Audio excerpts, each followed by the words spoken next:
Sindhi village माया वञो पंहिंजो गुलाम नबी जानी दोस्तो अॼु मज़ाया फनकार जुम्मन फंड सां गॾु आहियां ऐं ॾिसो त ही खिलण खिलाइण वारो माण्हू आहे। अॼु महांगाई उरूज ते चढ़ी वई आहे। ज़ाहिर आहे सवाइ खिलण जे कुझु कोन थींदो। हलूं था जुम्मन भाउ जी तरफ़ ऐं हुन खां कुझु ॿुधूं था।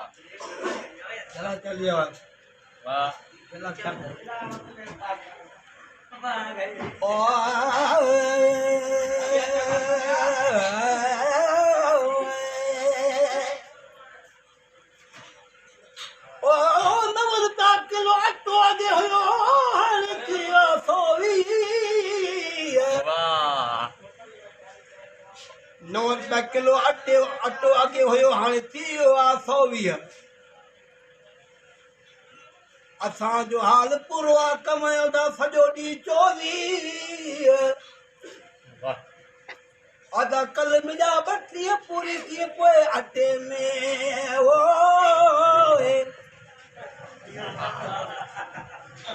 भली 60 रुपया किलो बटालू 50 पाव। वाह वाह। भली 60 रुपया किलो बटालू 50 रुपया पाव। हाणे वञी तूं वाह वाह त मिले मज़दूरी जुवन चवे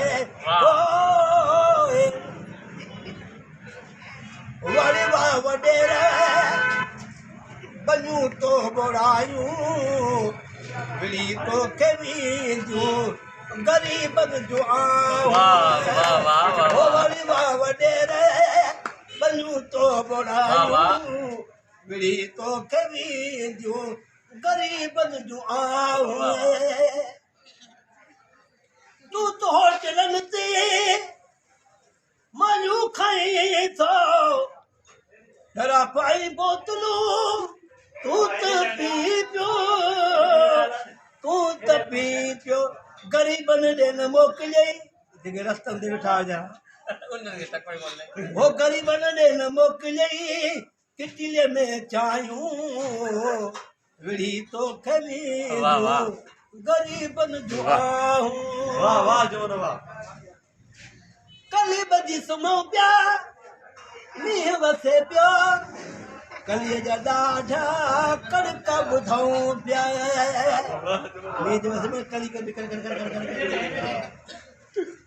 कली बजी सुम्हूं पिया मींहुं वसे पियो मींहं जा ॾाढा कड़का ॿुधूं पिया अर्छ ते पुॼी वेंदई ग़रीबनि जूं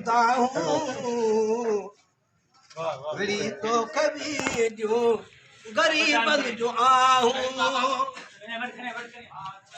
चूंड के शहर में अॼु मां ॻायां थो ज़ात जुमन आहे पर मां फंड सॾायां थो अॻियों चाहो आया विड़ी वेंदई वायूं विड़ी तोखे वींदियूं ग़रीबनि जूं वॾे वॾेर बनियूं तो बोरायूं विड़ी तोखे वींदियूं ग़रीबनि जूं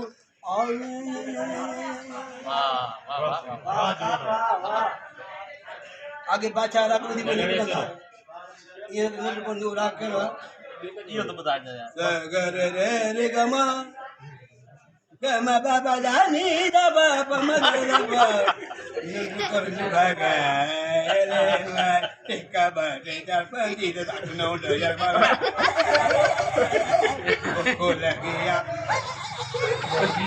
माने गलिया टिका बदनी दा बाबा चाहे भैया दोस्तों जेकर ये महफ़िल मज़ा आया ऐं ख़ुशि कंदड़ ऐं खिलाईंदड़ वञी हुजे त मुंहिंजे चैनल खे सब्सक्राइब कंदा वॉच कंदा त अव्हांजो अहसान आहे।